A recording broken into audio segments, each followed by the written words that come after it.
Hi everyone, welcome back with me again in this channel.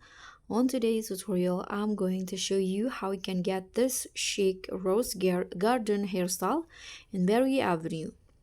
So if you want to give your Berry Avenue avatar a gorgeous, elegant and floral-inspired hairstyle, in this tutorial I'll show you exactly how to get the chic rose garden hairstyle so your avatar looks stunning and effortlessly stylish.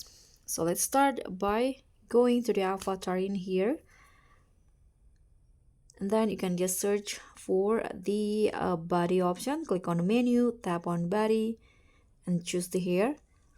Remove the hair that you are currently using and then just search for rose garden as the keyword.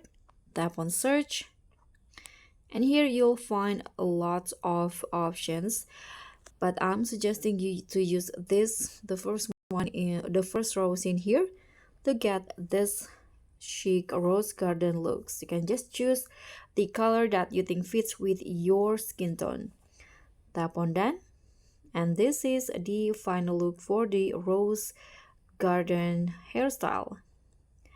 And so guys, that's all for me. Thank you so much for watching. Don't forget to like, comment and subscribe. Also click on thanks. Bye.